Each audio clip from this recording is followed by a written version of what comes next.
Exatamente. Pois é. E na natureza é assim, entendeu?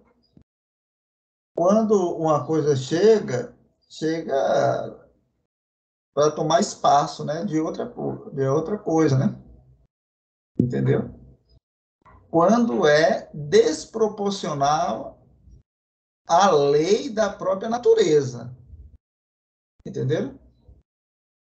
Então, a Gaia, ela traz essa essência, né? Se você mexe em alguma coisa, você já está mexendo em outras coisas, ok?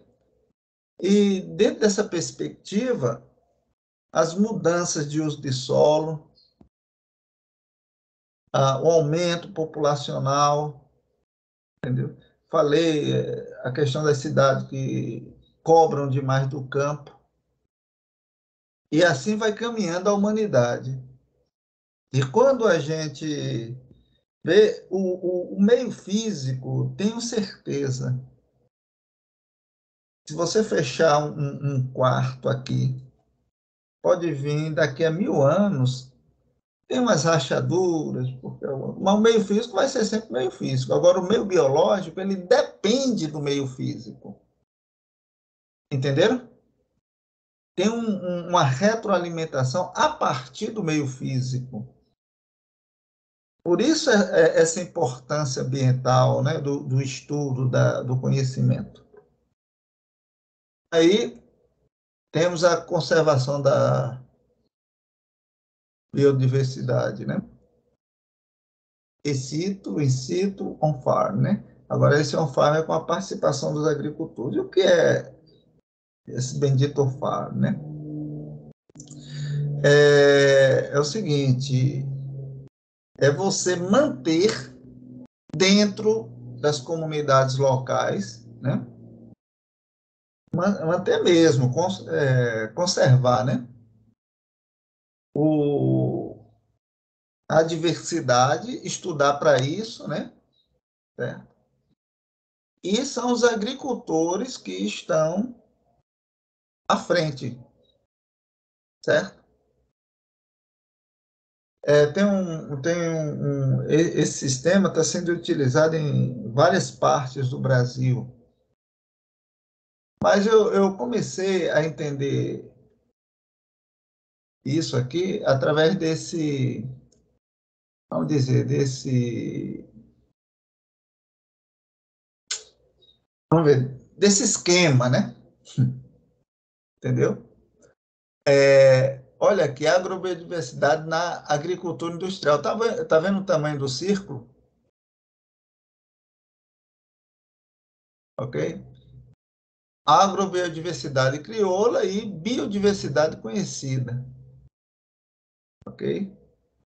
Então, a indústria,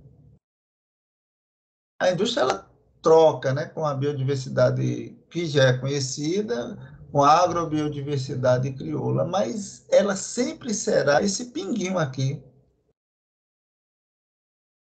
Se lembra quando anteriormente eu falei que o trigo ia desaparecer do Canadá, a não ser que tivesse que eles foram salvos, né, pelo DNA de um exemplar lá de origem, né? Porque a indústria, né, ela salva, entre aspas, a humanidade em termos de produção em larga escala, porém ela destrói a agrobiodiversidade, né? Destrói no bom sentido, né? Então, tem-se aqui a agrobiodiversidade nesse momento está bem maior, né? E como é que a gente conserva? Aí tem essa conservação in situ, né, que é fora, né? E tem a in situ, que é nas on-farm, né? Que na realidade são redes informais de intercâmbio que garante a conservação de um bocado de variedade, né? Em uso e em permanente evolução, pois permite a interação constante entre as expectativas humanas e as limitações naturais do ambiente. É você separar, né? Separar uma parte e ir perpetuando ali, né? De forma conservativa. Pois bem, me chamou a atenção esse artigo, né? Da Associação para Agricultura e Ecologia, né? Isso é de 2016, né? Que, assim, uma tradução é lidando com a mudança climática e o papel da agrobiodiversidade, né? Certo? Há um tempinho atrás. Foi, na realidade, é um artigo de evento, né? Numa conferência internacional, né? De pesquisa e desenvolvimento da agricultura, certo? O que, o que tem dentro desse documento? Ele diz, olha, a diversidade biológica do mundo, aí a bióloga está ouvindo, né? Está se desgastando, viu? Está se Estou desgastando. aqui, estou ouvindo sim. Isso diz respeito, em particular, à agricultura, em toda a diversidade de genes, espécies e seus ecossistemas agrários, que na verdade são agroecossistemas, que é base de recursos para alimento. Então, se ela está se desgastando, então a culpa é de quem? É do aumento populacional? É, também, né? Mas é porque o pessoal só vê numa direção, né? Só vê numa direção. E, assim, pior do que ver só nessa direção é não ver para além. Certo? E só hoje está um pouquinho diferente, né? Que muitos cientistas estão assumindo, né? Essa condição de defesa do meio ambiente, mas no meu tempo, só quem lidava com essa questão do meio ambiente, agroecologia, era bicho grilo, viu? Fazia o sucesso os pacotes mesmo, altamente produtivo, e esses pacotes tinham uma penetração medonha na agricultura familiar. Certo? Então, como espécie de extinção, a humanidade, logicamente, está em perigo. Nesse processo, o conhecimento do efeito das mudanças climáticas se torna fundamental. Eu pensei algumas coisas desse documento, viu? Então, os fatores relacionados às mudanças climáticas mais relevantes para a agricultura são aumento da temperatura, redução do abastecimento da água e aumento da radiação ultravioleta. Na realidade, não é o aumento da radiação ultravioleta, é a incidência dele aqui na Terra, né? Mas não vamos nos limitar, né, à discussão do buraco da camada de ozônio, né? Não vamos nos limitar a isso. Mas existe, né? Porque o pessoal vê um problema maior e não discute o problema menor, né? Existe uma variabilidade dessa radiação ultravioleta que é interessante começar a estudar.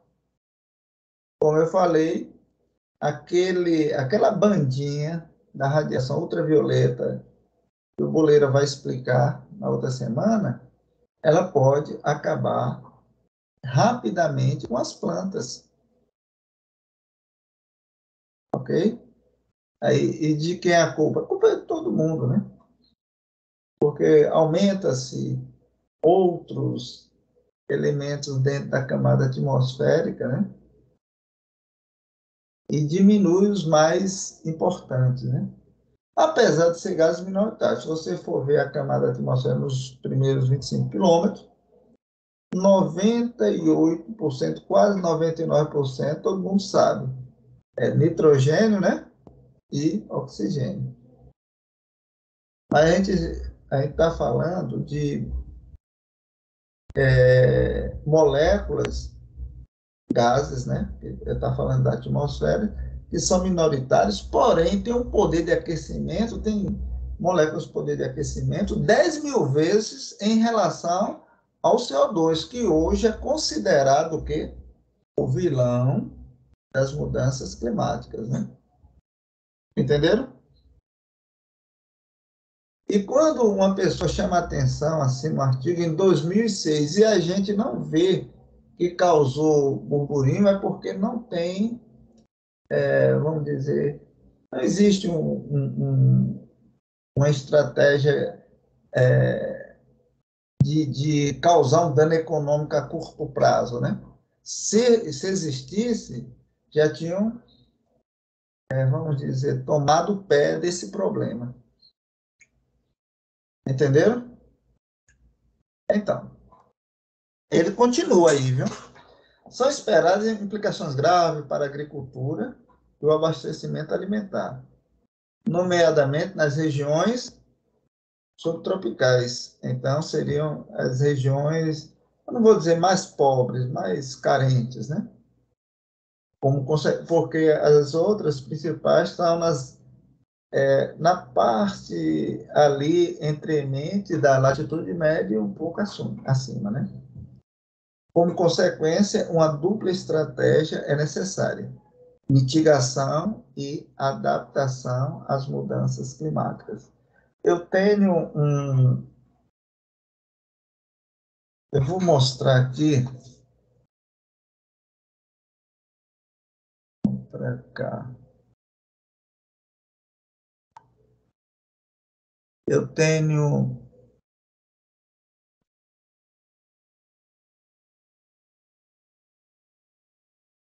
um slide, eu mostro mais para os alunos de graduação. Está aqui os componentes. Essa turma de informática, orientação informática.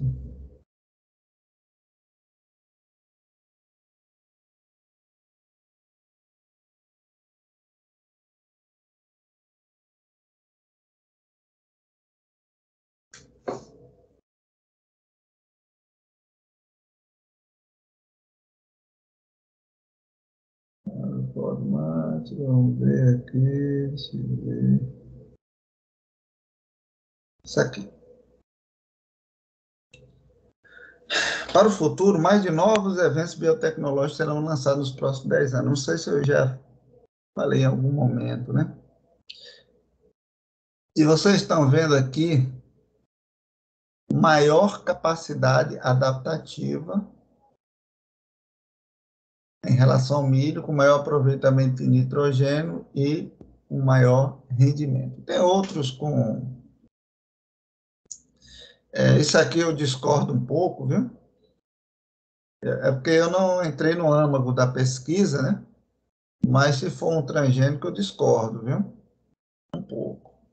Porque vocês entendem, né? Da questão da transgenia e quando mexe com isso, a coisa degringola. Talvez não degringole agora, né? Mas daqui a algum tempo. Vocês se lembram do tomate, né? Os peixes, aí sim, eu vou acionar a nossa bióloga. Os peixes são animais o quê em termos de termia?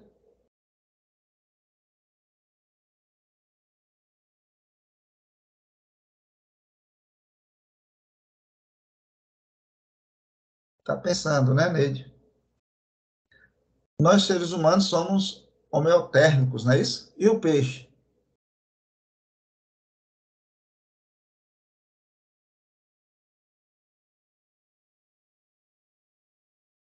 Olha, eu vou parar de perguntar, senão ela vai abrir um processo contra a minha pessoa, dizendo que eu estou constrangendo.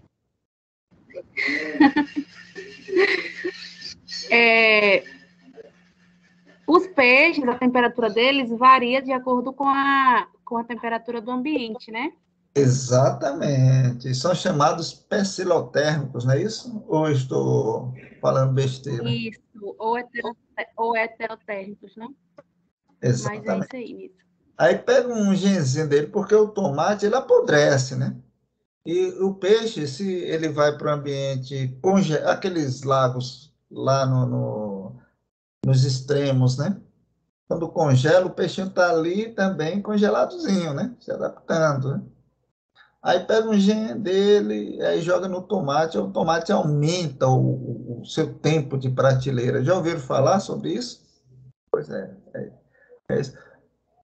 A princípio, o camarada vai lá, come, não tem problema nenhum. Eu não sei a longo prazo que isso, né, causa, né?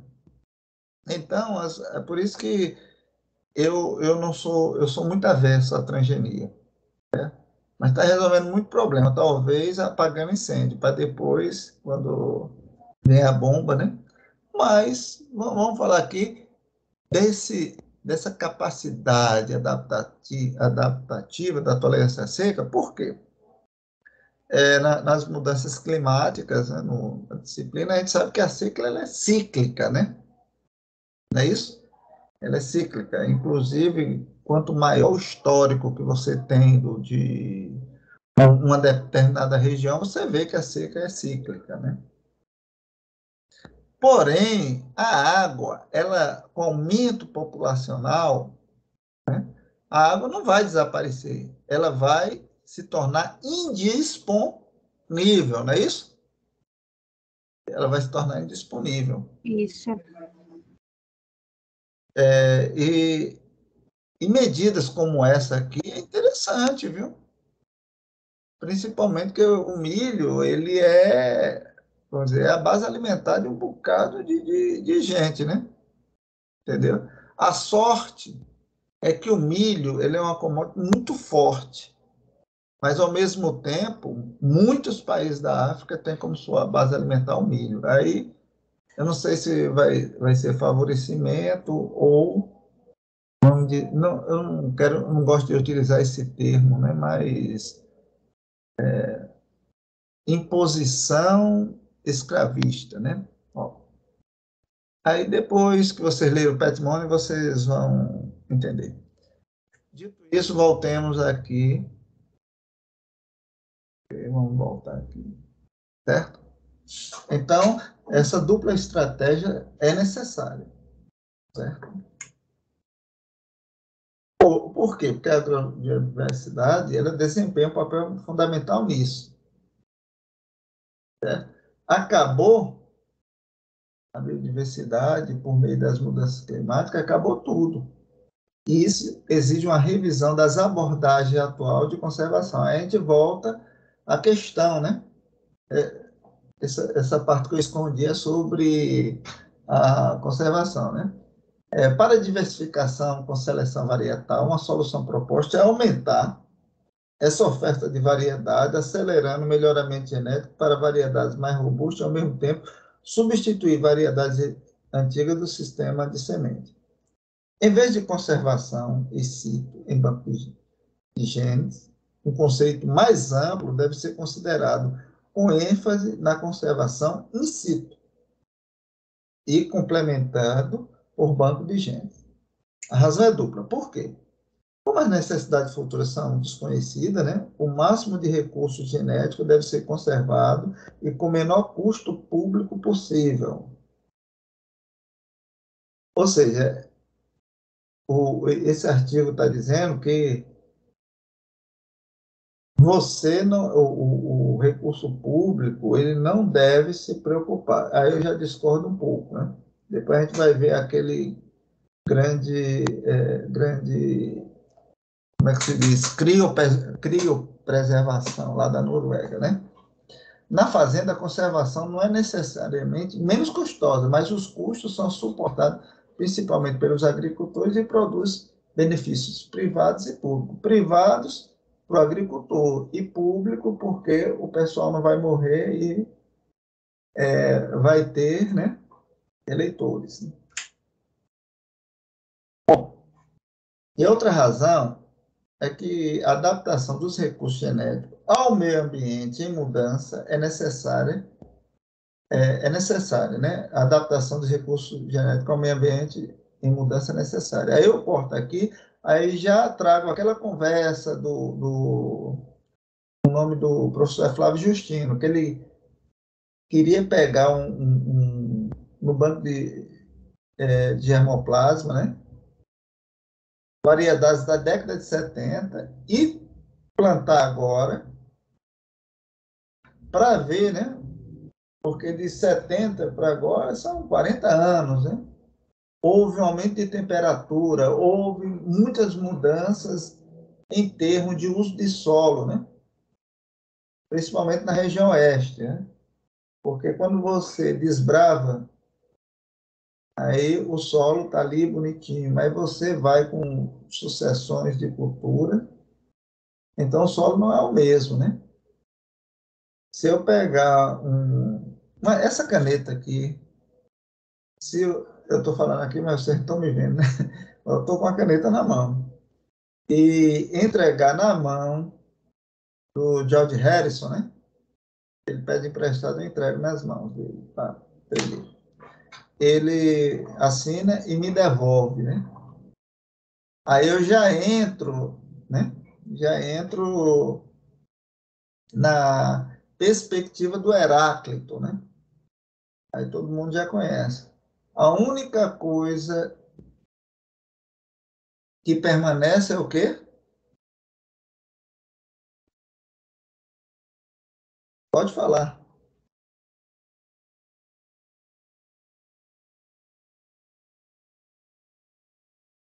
Pessoal, Heráclito.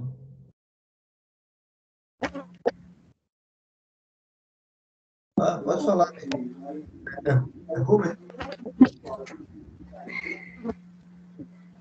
É Neide que vai falar? A única coisa que permanece é a mudança.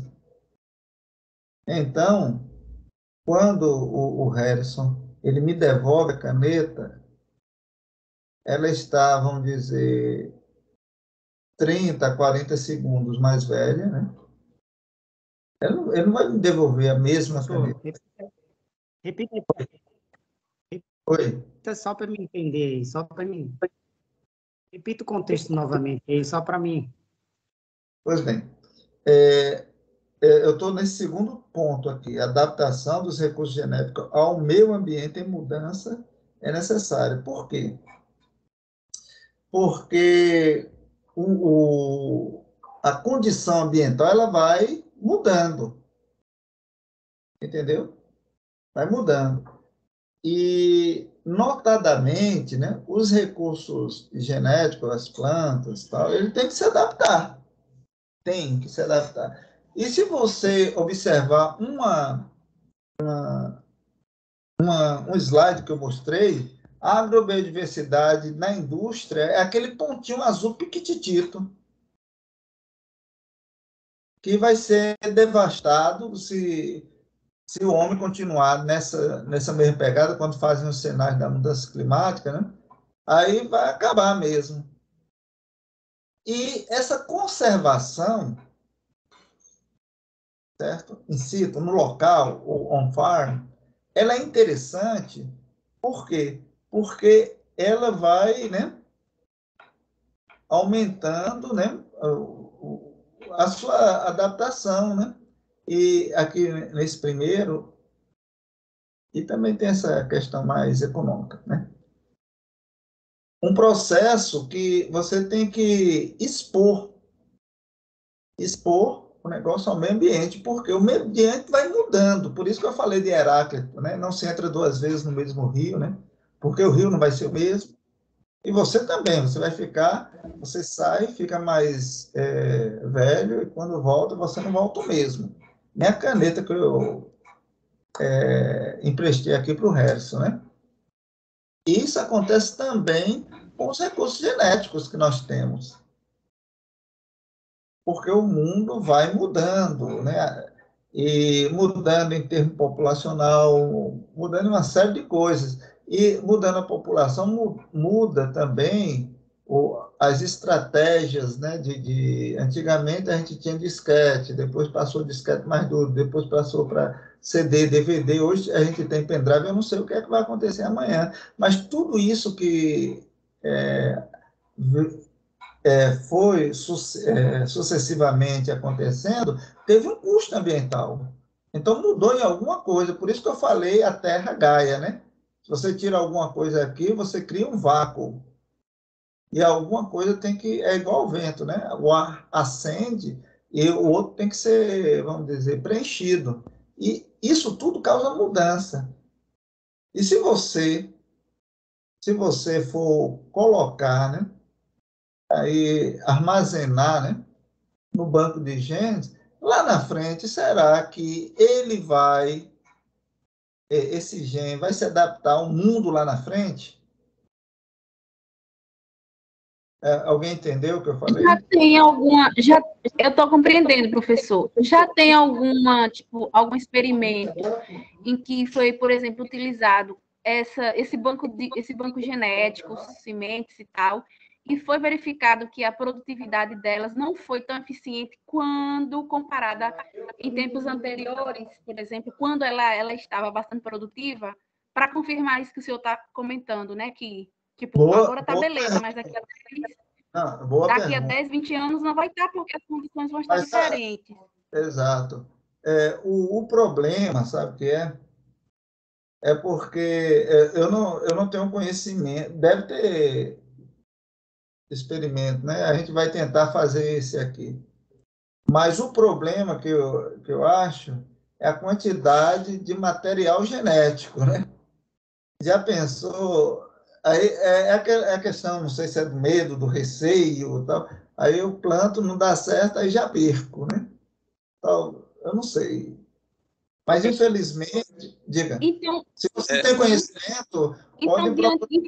então, diante Tá. Então, diante desse risco, desse medo em colocar aí, tipo, esse material, né, e perder, digamos assim, qual então seria as atitudes que nós, enquanto humanidade, pensando aí no futuro, né, para a existência da humanidade no sentido dos recursos naturais, quais seriam essas atitudes para que a gente pudesse favorecer que esses recursos hoje eles não acabassem, não, enfim. O que Não, é que a o que gente eu poderia falo fazer para aqui, melhorar essa genética? eu estou trazendo a opinião do autor do artigo, viu? Aí a mas, sua resposta está nesse primeiro tópico aqui. professor, posso dar minha opinião nesse assunto? Que, Não deve, viu? É assim, Você, pela mesma trajetória do próprio milho em si. O milho ele sofreu evoluções ao longo do tempo e o próprio homem e a mulher fez a seleção nessa trajetória, do mesmo jeito a banana, entre outros. A tendência, pelo menos que se espera, é que a própria natureza faça de novo uma nova seleção. Várias espécies já se adaptaram a climas diferentes, o próprio milho, entre outras trazidas de fora, são as plantas tropicais, que elas também se adaptam, criam características e resistências diferentes. E aí nós, como cientistas, vamos dizer assim, vamos selecionar algumas características que a gente precisa. Isso tem até a questão da estaca de sabiá, que existe a estaca com espinho, a sem espinho e vários outros. Mas é um processo de adaptação da própria natureza.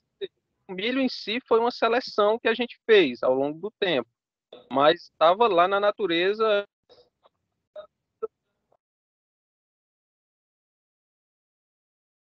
Cortou aqui, mas tende aí nesse sentido.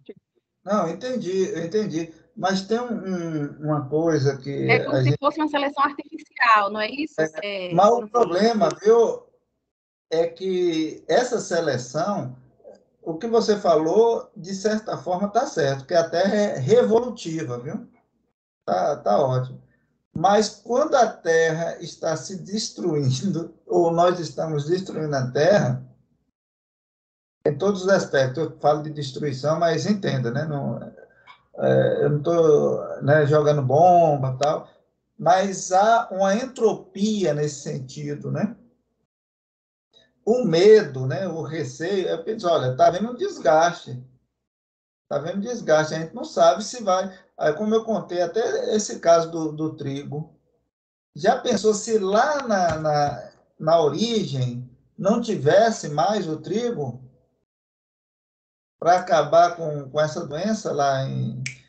E são materiais melhorados, né? Então, o milho, para mim, é fabuloso nesse sentido. Você Ele tem origem na América Central e você planta em várias latitudes, né? E ele numa boa, entendeu? Diferentemente, lógico, da cana-de-açúcar, mas o exemplo que você citou foi um exemplo que eu estive tanto no mestrado como no doutorado, eu fiz meu experimento em Sete Lagoas, na Embrapa Milho e Sorgo, e o pessoal é muito entusiasta, né? Eles medem até o olho do milho, né? E eu soube da história, de tudo, tal, do milho, blá, blá, blá, blá. E é fabuloso. Quando você conhecer o milho mesmo, de tudo, né? Você nota que foi um milagre, assim, ele se espalhar pelo mundo, né? Claro que isso daí aconteceu, por quê? Porque alguém teve uma veia comercial, né? E jogou lá para cima, né? E hoje o milho é plantado em áreas extensas. No caso da mandioca, que tem um poder nutritivo maior, é plantado em grotões, né? Não tem esse. Apesar a farinha estar um pouco cara, viu?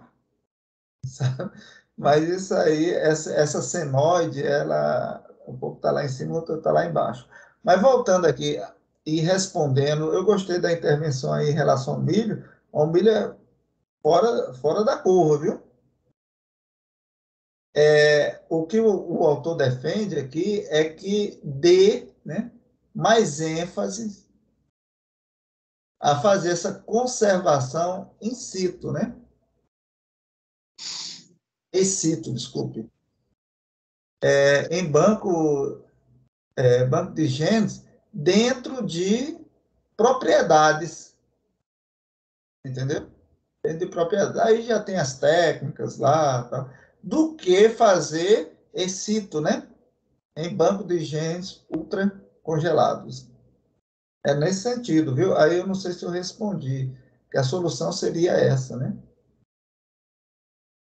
Aí, dito isso, a gente passa para esse ciclo global de semente, que acho que vocês já ouviram falar, né? Professor, Fica...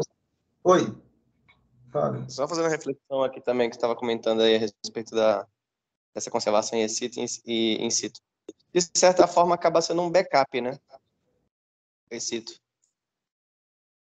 É, Acaba sendo, é uma forma de resguardo por uma adversidade, alguma eventualidade. e tá ali sempre, né? É, Exatamente. Mas in situ sempre haverá, assim, em tese, né? Porque acho que igual o colega trouxe aí o exemplo da semente do milho, né?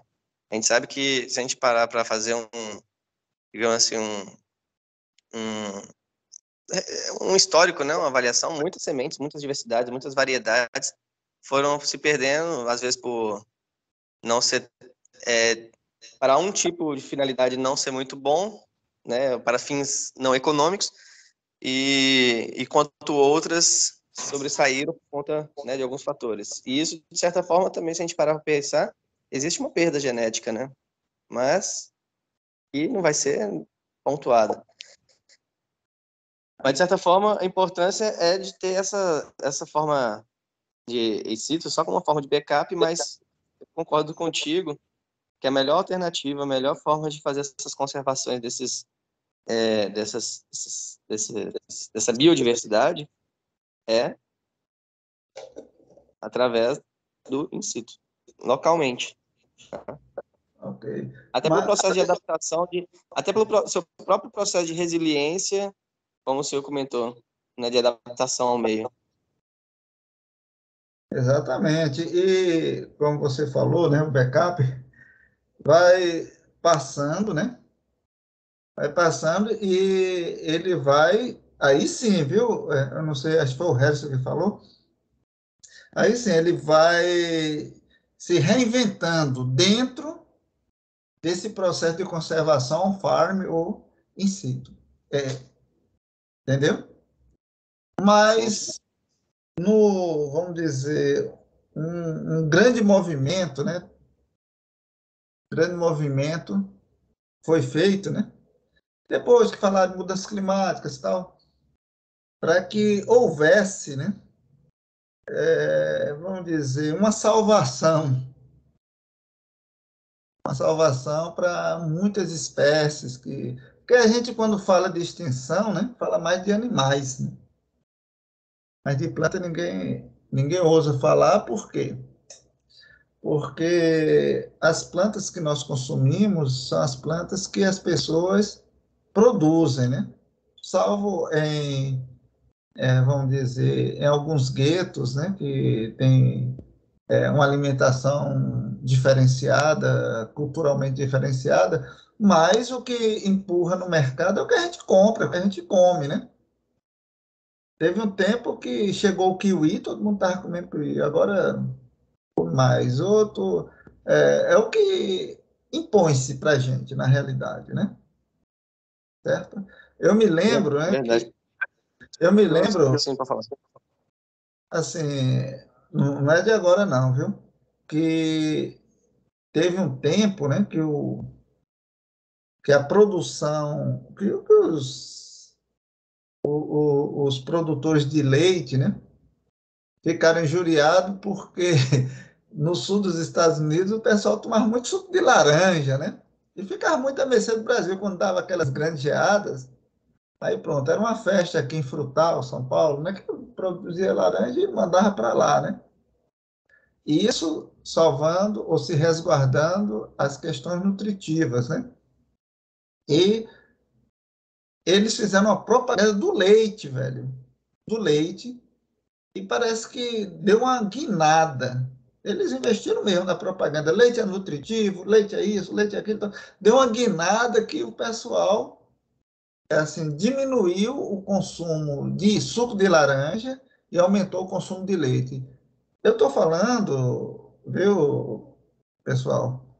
Não é contra leite, não é contra suco de laranja, mas a questão da visibilidade ela é interessantíssima do ponto de vista alimentar e a gente fica à mercê disso.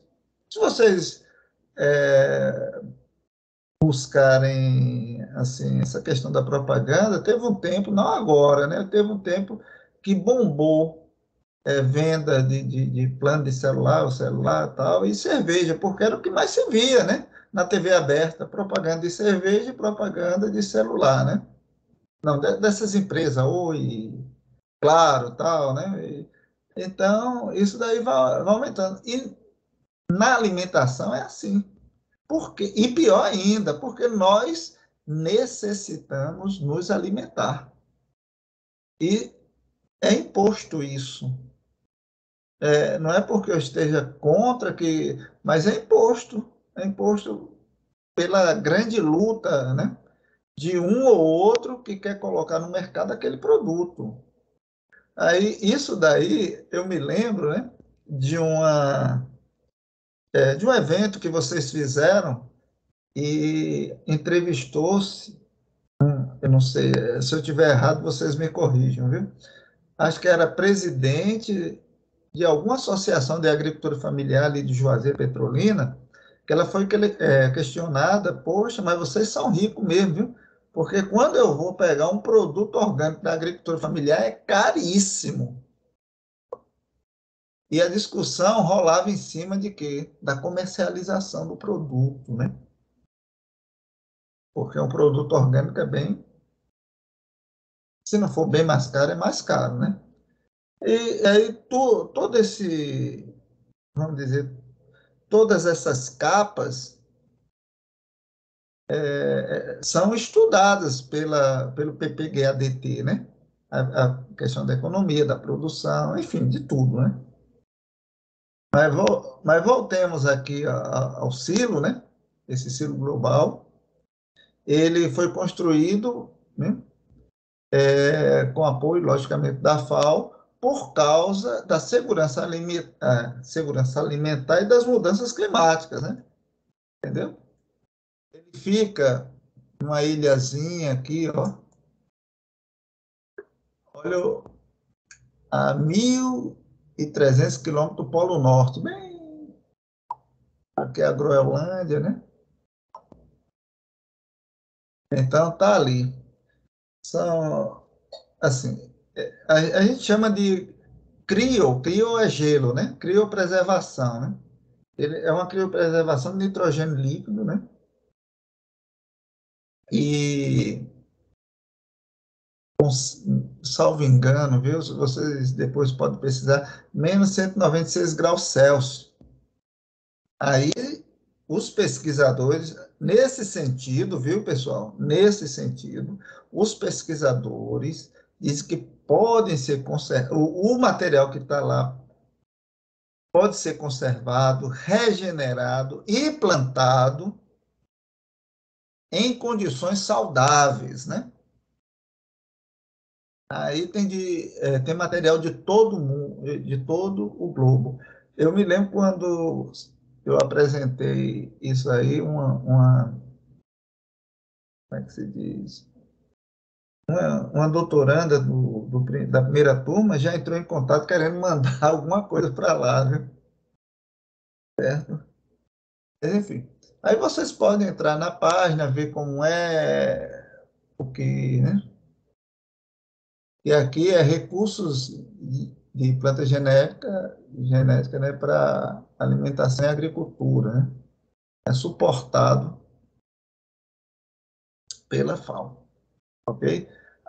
Aí dizer se é vantagem esse excito, viu, Tiago? Mas os cientistas dizem que o que está ali, né, pode ser retirado, plantado de forma bem saudável. Mas aquele outro pesquisador disse: vem cá, quem garante que essas mudanças, né, é como se você ficasse congelado, né, aí acordasse em 2090. Ele disse: poxa, era um outro momento, né? Aí como é que eu vou me adaptar? Até nós, seres humanos, né? Não sei nem como é que seria a alimentação daqui a 2090, entendeu? Porque se pegar alguém do século passado não, desculpe, pode botar 1000 anos atrás, chegasse hoje, tivesse alimento dentro de plástico, sabe? Eu pegasse um biscoito, ele iria pirar, né? Diz, poxa, isso aqui é alimento, né? Tá? Então, é nesse sentido. E a planta, ela também passa por isso, né? Ela estava num outro momento, quando ela é acordada, e também nesse silo eles discutem, dizendo que tem muitas plantas que não são propagadas por sementes, né?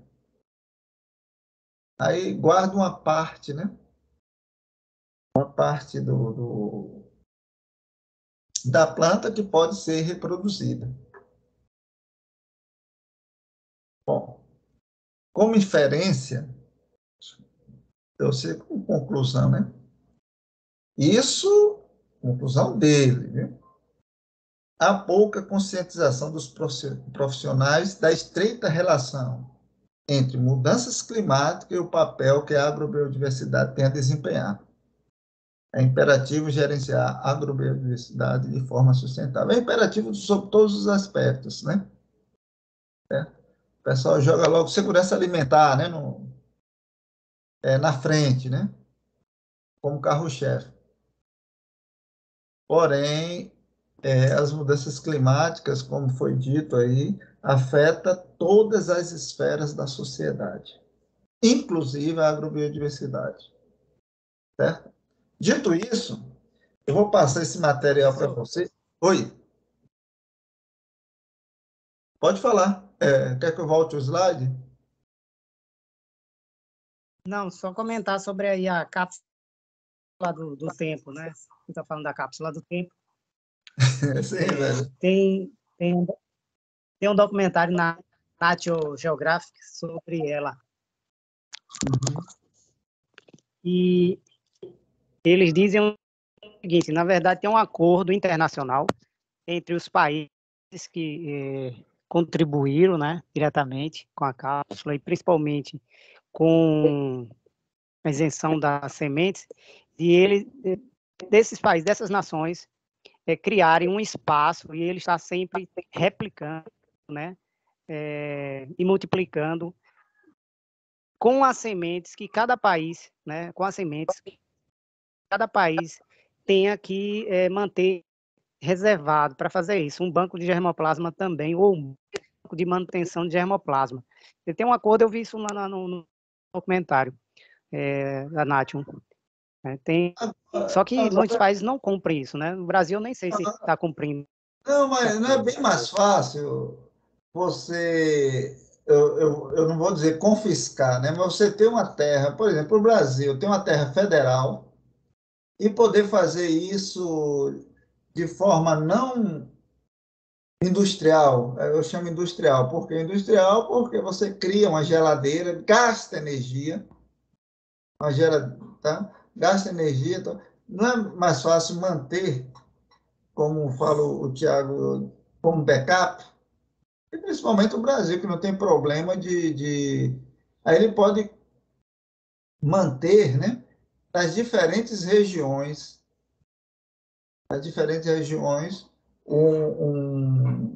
uma base, né, conservacionista in situ, né?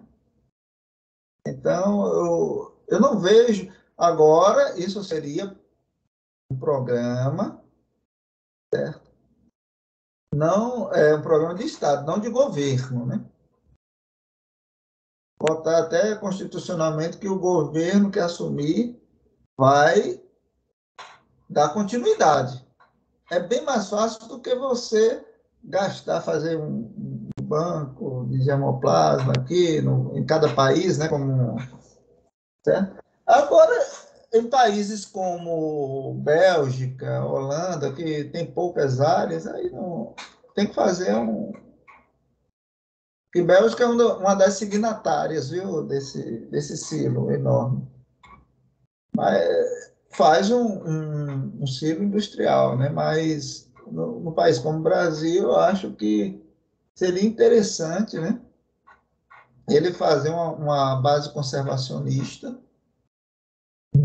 aí sim, dentro de cada, vamos dizer, dentro de cada bioma, a fim de seguir em frente, né?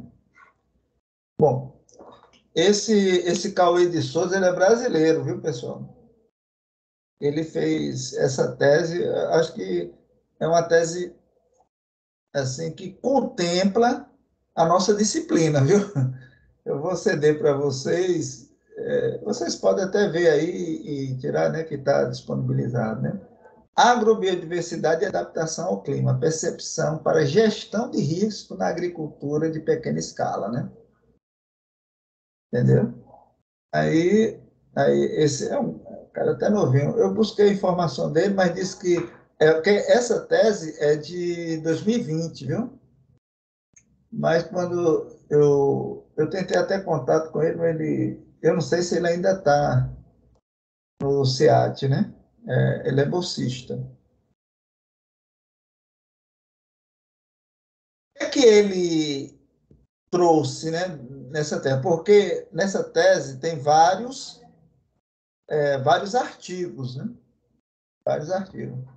Mas, de forma introdutória, ele deixou bem claro, né, que teria que intensificar as práticas agroecológicas para enfrentar os desafios, né, para lidar com os efeitos das mudanças climáticas.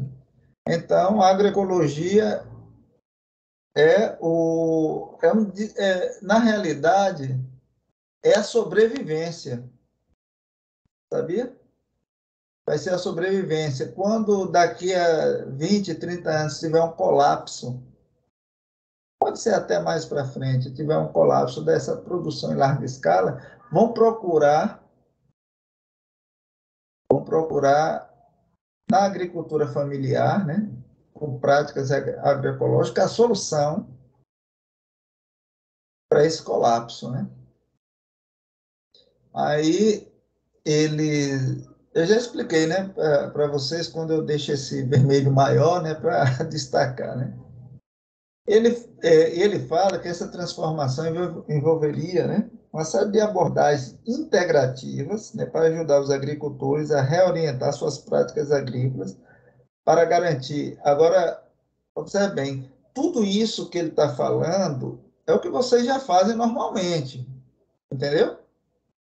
Eu vi aí do Francier, olha, nós fomos lá, orientamos nesse sentido, tal, e tudo isso é que vocês falam, assim, normalmente, para garantir produtividade, renda agrícola, segurança alimentar e, ao mesmo tempo, se adaptem e mitiguem os efeitos das mudanças climáticas. Mas para adaptar e mitigar, tem que entender o que é mudança climática, tem que ter essa concepção de mudanças climáticas, entendeu?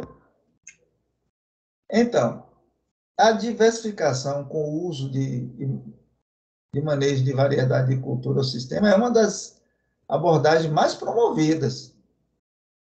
Entendeu?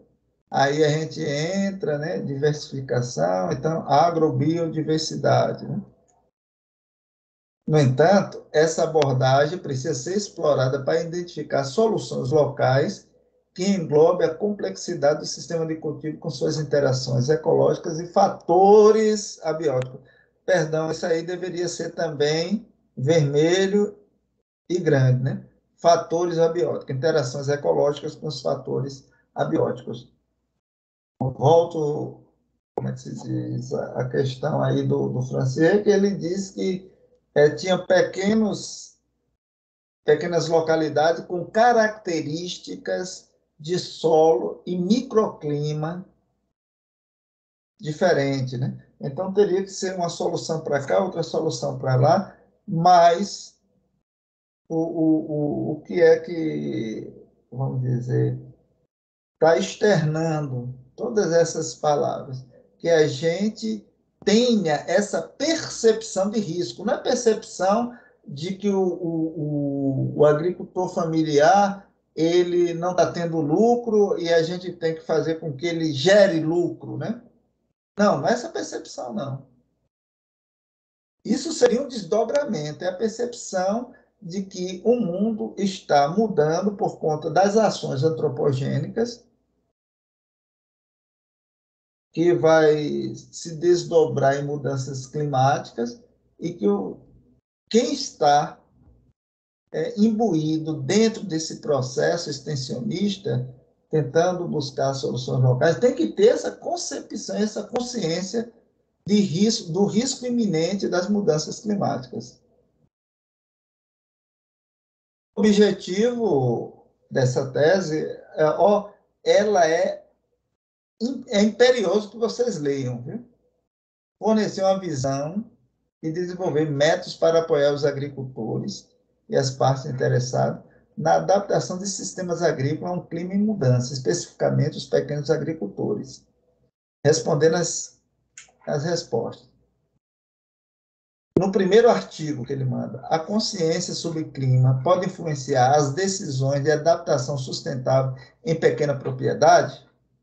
Ele criou, né, a sua problemática e respondeu. Você vai ver que ele rolou o mundo, viu? Não é enrolou o mundo, não. Rolou o mundo.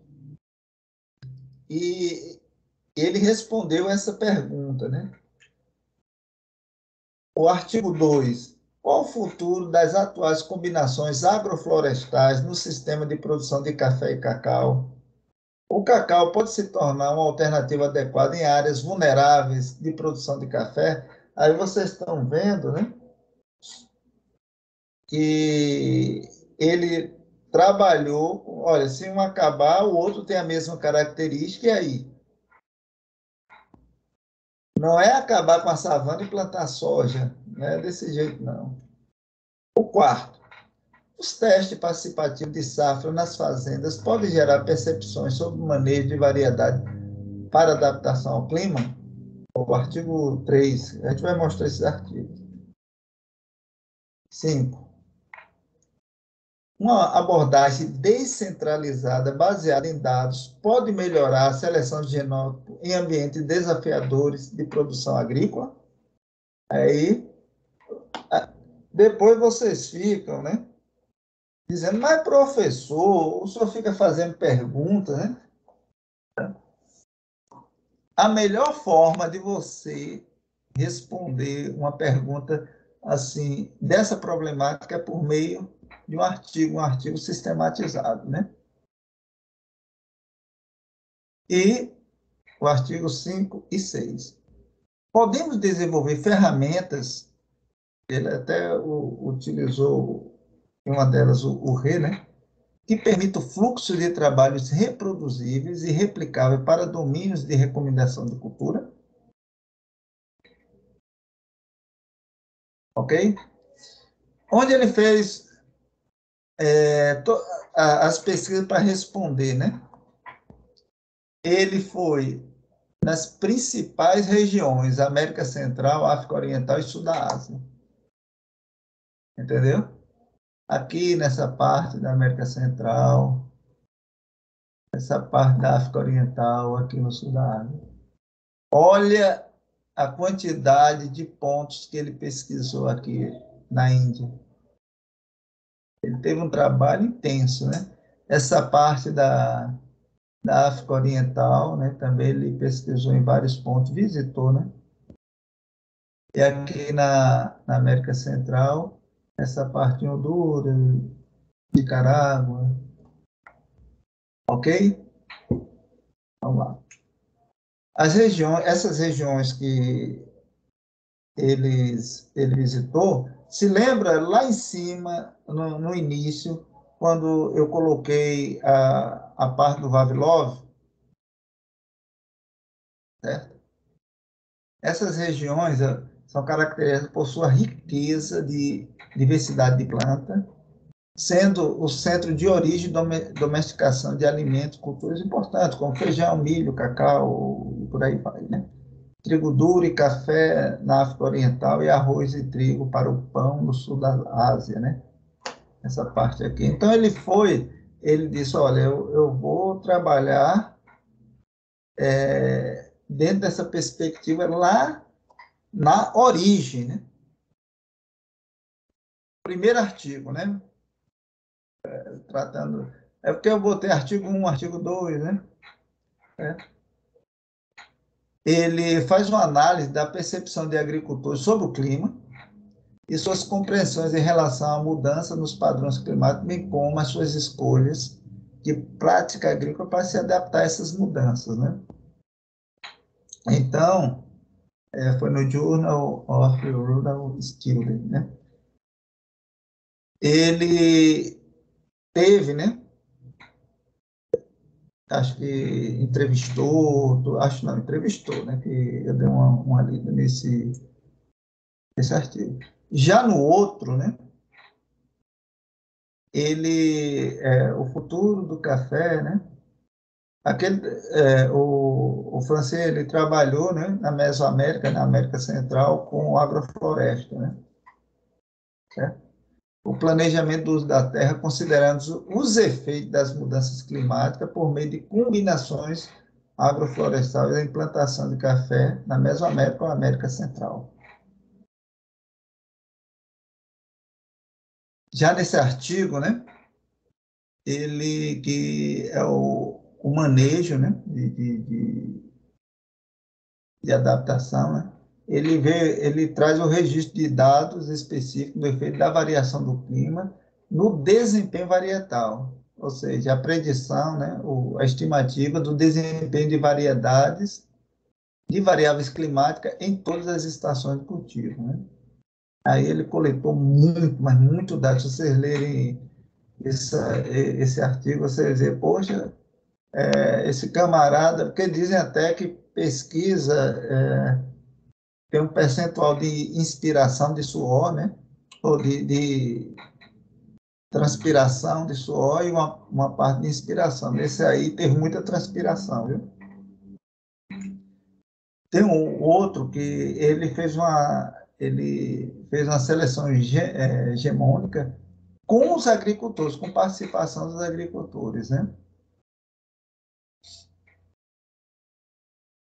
Esse daqui que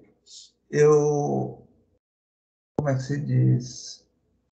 estou tentando buscar com ele, né, uso de dados climáticos em ambiente RE, aquela plataforma ER, né, R, para determinar o índice de estresse evaporativo, considerando imagens orbitais, que eu trabalho um pouco com imagens de satélite, né?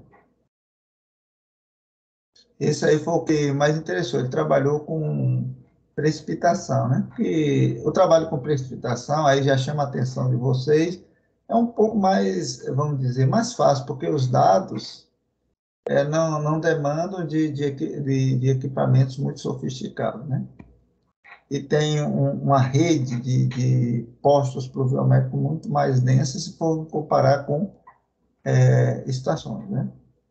E tem, finalmente, esse pacote ele chama Climate Trend, né? Isso aí já é como é que se diz? Na área do boleira, que ele trabalha muito com a tendência de Menekidal, né? E o Cauê, rapaz, esse camarada é tudo, viu? Ele trabalhou com várias áreas, interligou, né? Trouxe soluções, né? E nesse caso ele também utilizou a plataforma RE, o ambiente RE, para calcular a precipitação e índice de temperatura que serve de entrada para modelos de clima e cultura. Né? Eu falo para vocês, é imprescindível a leitura disso para vocês, né? Então, a gente já vai ver aqui. Alguém quer falar? Manejo comunitário da agrobiodiversidade, né? Práticas agroecológicas e estratégias de diversificação. A gente vai trabalhar aqui com a experiência de Minas Gerais, mas antes eu vou, vamos dizer, explanar, né? Eu não sei como se chama o Bolf, né?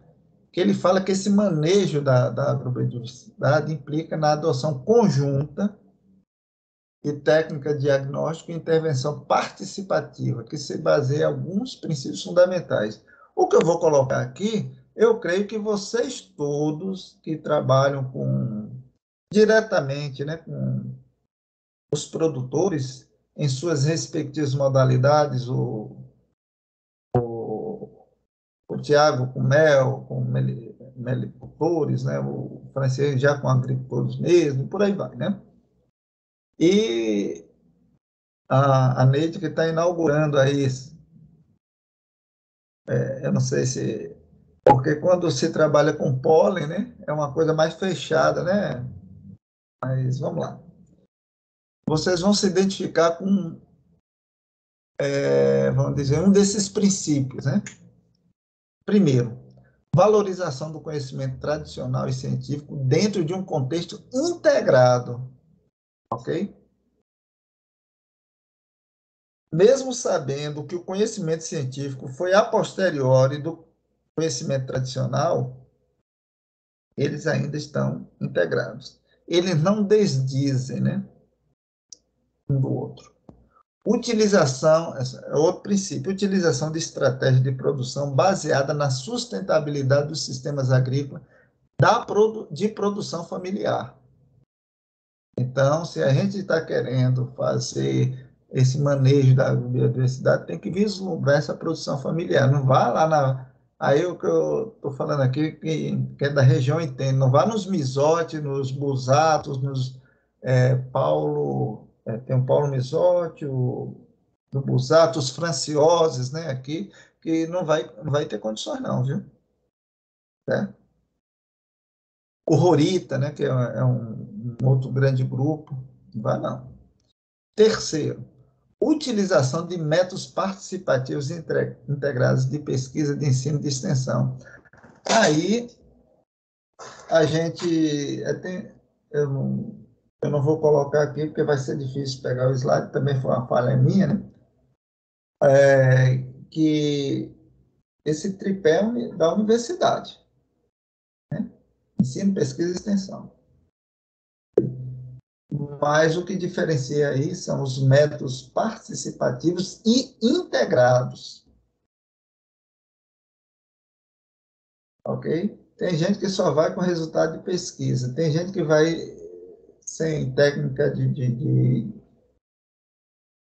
conhecimento de didática de ensino, que está vinculado até à parte de extensão. Então, e nesse quarto, promoção de manejo e uso de germoplasma local como estratégia de conservação da agrobiodiversidade. Está vendo como tudo se encaixa, né? Aí vamos lá. Tem essa experiência, né? Que é de 2016, Sistema Agroecológico e Inovação Tecnológica na região semiárida. Na realidade, são esse sistema agroecológico, essas inovações tecnológicas, está assim, bem juntinha com a resiliência às mudanças climáticas no semiárido de Minas Gerais. Para quem não sabe, né, a Universidade Federal do Vale do Jequitinhonha, né, ela veio a calhar dentro do grande conglomerado de universidades federais que tinha lá em Minas Gerais. Porque, enquanto no resto do Brasil só tinha uma universidade federal, ou seja, Universidade Federal antes, viu? Universidade Federal Ceará, do Rio Grande do Norte, tal. Lá em Minas Gerais, já tinha de Ouro Preto, já tinha de Viçosa, já tinha Federal de Minas Gerais, já tinha Federal de Uberlândia, entenderam? Já tinha Federal de Ouro Preto. E no Brasil, agora no Rio Grande do Sul tinham 3, né? A Pelotas, Santa Maria e Federal do Rio Grande do Sul. E Minas Gerais, depois dessa revolução, em que vieram outras universidades, né? De 2002 para cá, como a Univasf, aí nesse eixo Petrolina Juazeiro, Recôncavo Baiano, tá? Dentro desse pacote, né, veio a Universidade Federal do Vale do Jequitinhonha e Mucuri, que pegou aquela parte semiárida, ou, entre aspas, né, entendo o que eu vou dizer, entre aspas, a parte pobre de Minas Gerais, né? E criou-se essa revolução. Essa parte aqui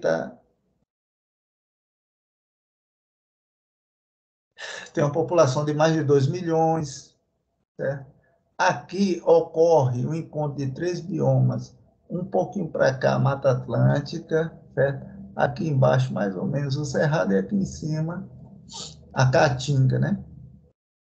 E as interseções entre elas.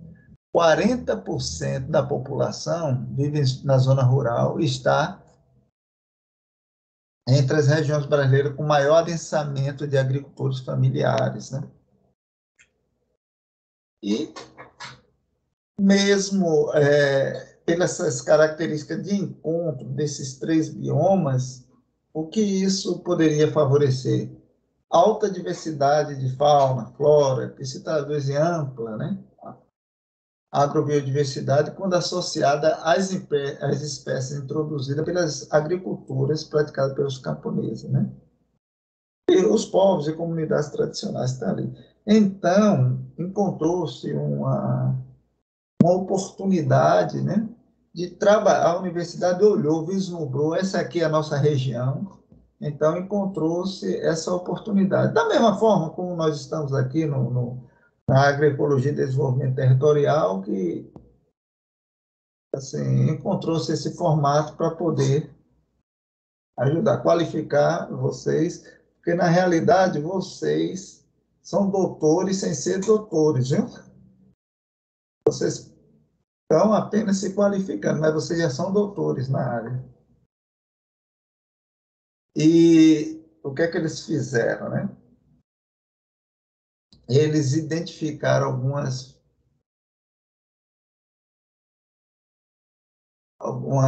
vamos dizer, algumas zonas de agrossistema de referência, né? Ok?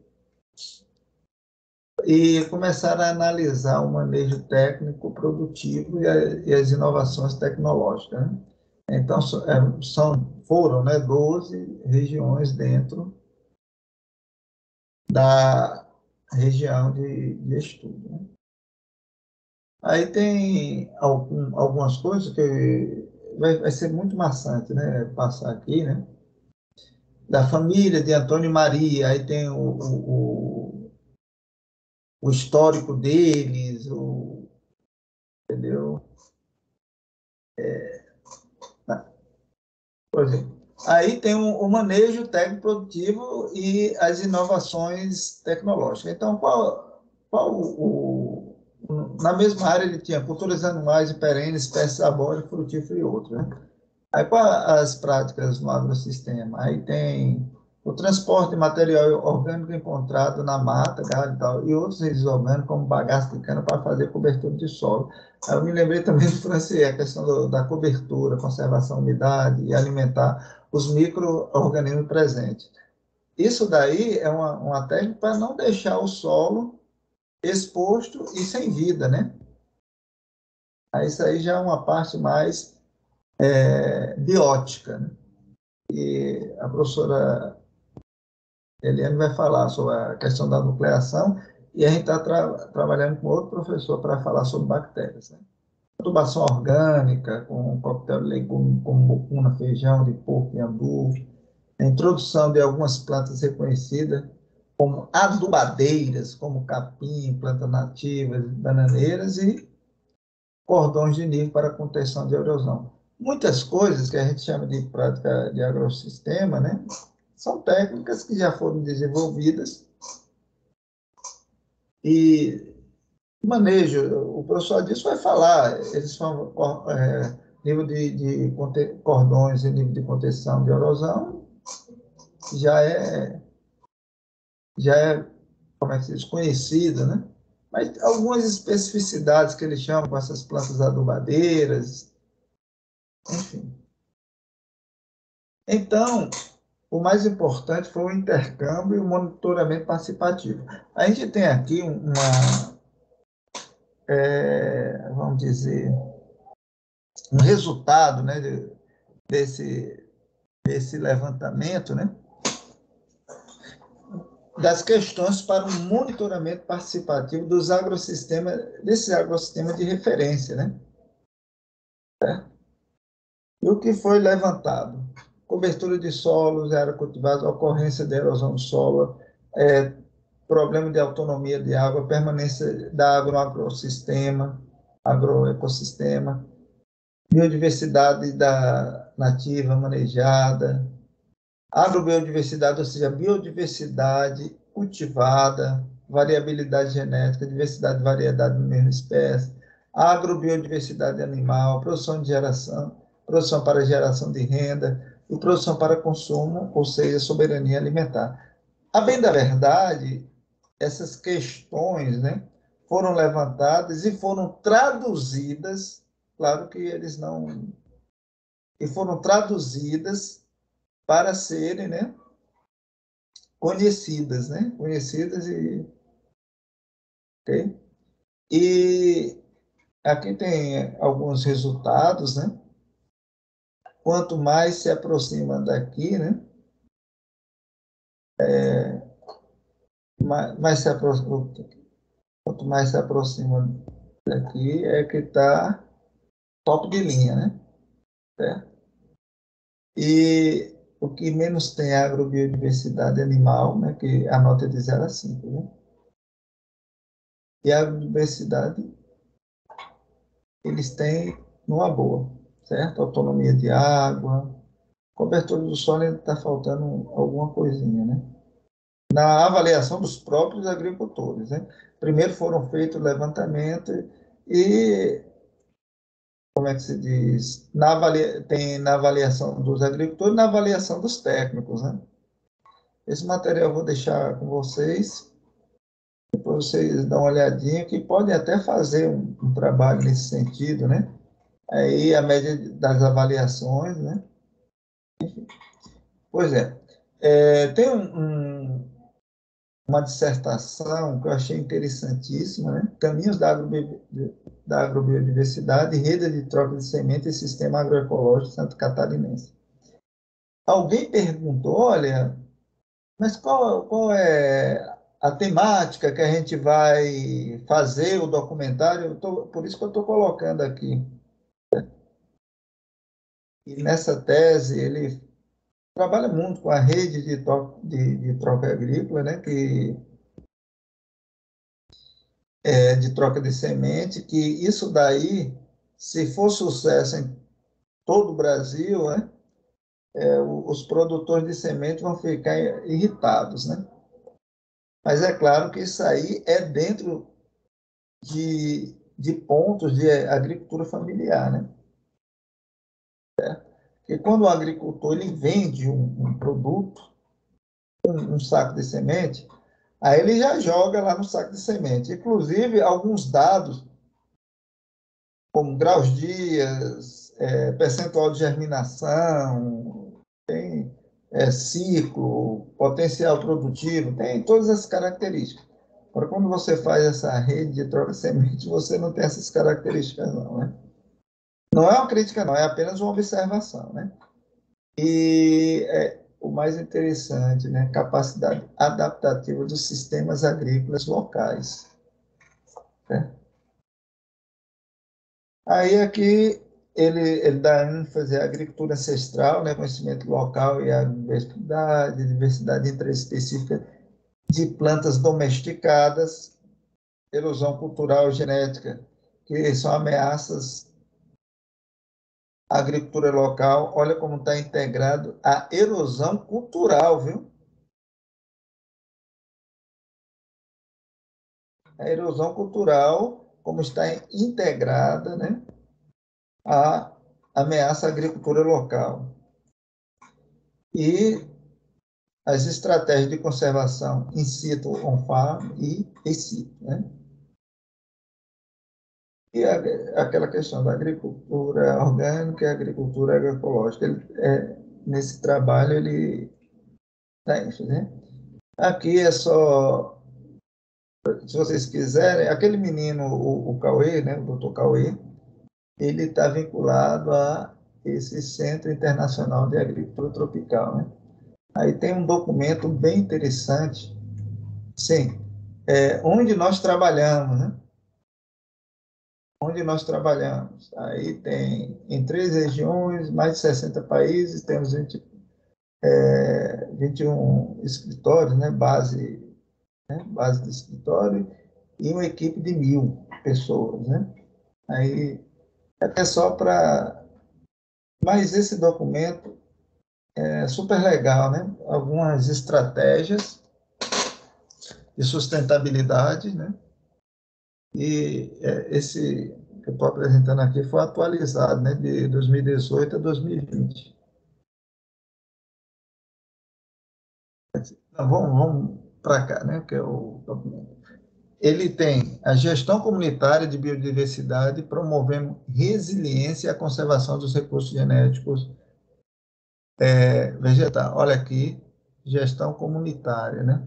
Esse que promovendo, né? Promovendo a resiliência, né? E também a conservação genética local. Quando você receber esse material, já vai ter o linkzinho aqui. O que é que... Quem são os autores? Olha aí, são os agricultores, os líderes de organizações de agricultores, profissionais de organização de conservação e desenvolvimento, e estudantes e cientistas. Então, é uma coisa integrada lá. Tem também esse documento, que é uma experiência lá de Santa Catarina, que eles chamam um kit diversidade, né? Certo? Para alguns agricultores, né, de Guaraciaba, lá no extremo oeste, né, de Santa Catarina, né? E nesse trabalho, né, eles estão querendo resgatar, né, as sementes, porque houve um declínio no uso de semente e variedades armazenadas em fazenda, né? Aí ele faz uma crítica, ó, a Revolução Verde no Brasil teve perda massiva na variedade dos agricultores, que foram substituindo algumas variedades híbridas e de alto rendimento, ou seja, essas variedades foram substituídas, substituíram, né, as variedades locais. Na década de 70, eles cultivavam apenas suas próprias variedades locais das principais culturas básicas. Depois, foi substituído. Aí eu botei aqui a mesma história, né? Década de 90, variedades locais já haviam desaparecido da maioria de suas fazendas.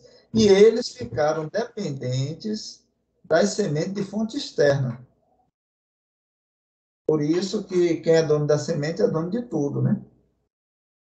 Aí isso gerou o quê? Um alto custo envolvido com esse tipo de cultivo. Entendeu? Acabou, eu não tenho mais domínio sobre as variedades, né? Então, elas desaparecem, há um vazio genético, desaparece, e eu fico à mercê ou dependente das sementes externas. Então,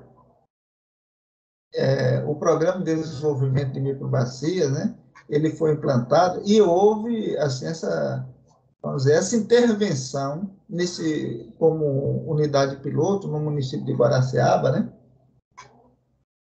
com uma gestão comunitária que eles chamam de CBB, né, Gestão Comunitária da Biodiversidade. Né?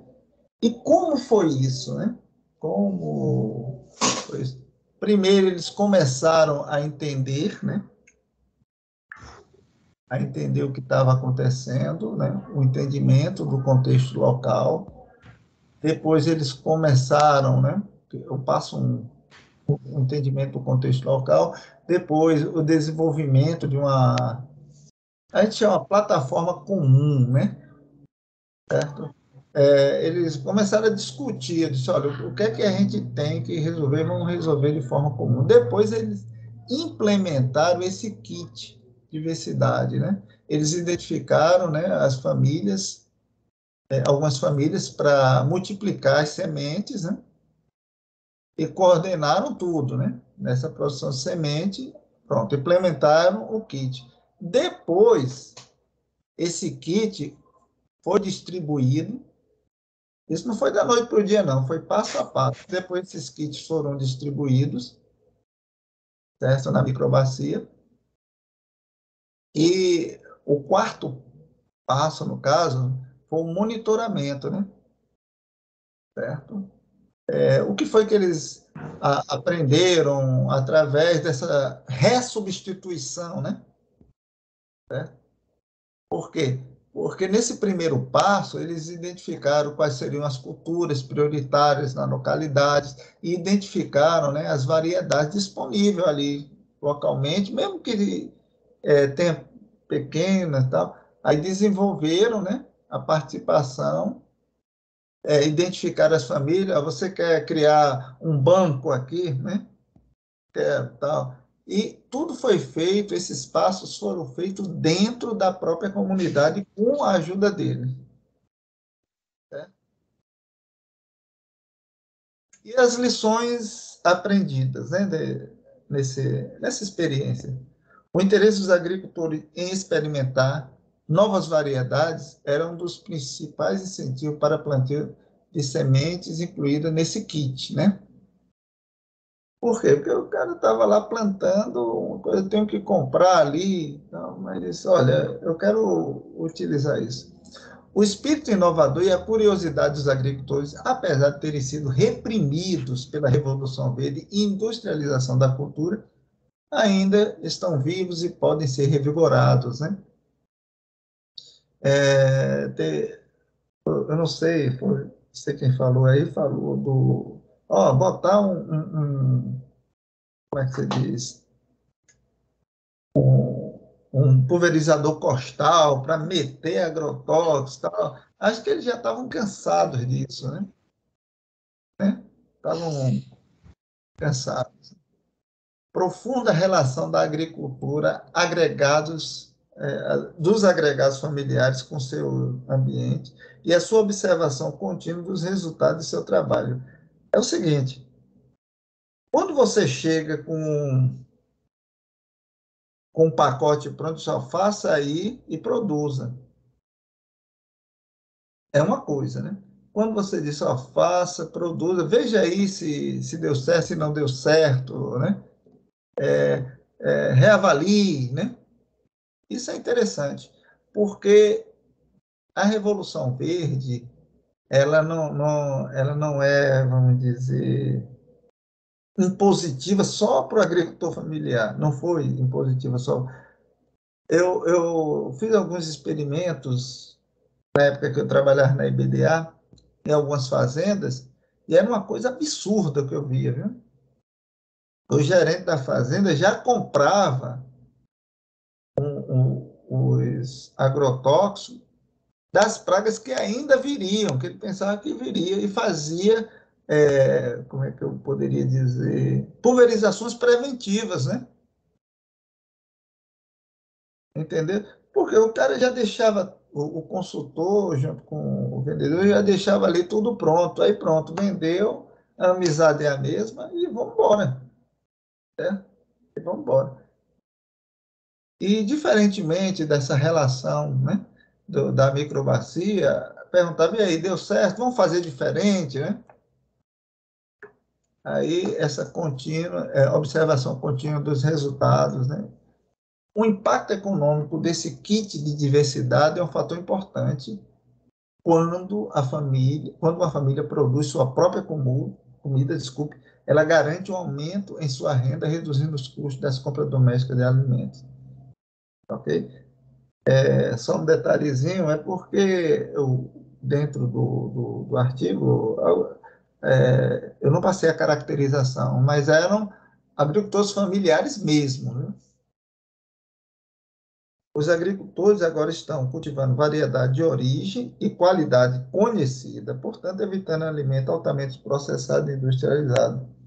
Melhora a qualidade dos alimentos e meio de subsistência. Muito obrigado, certo? Acho que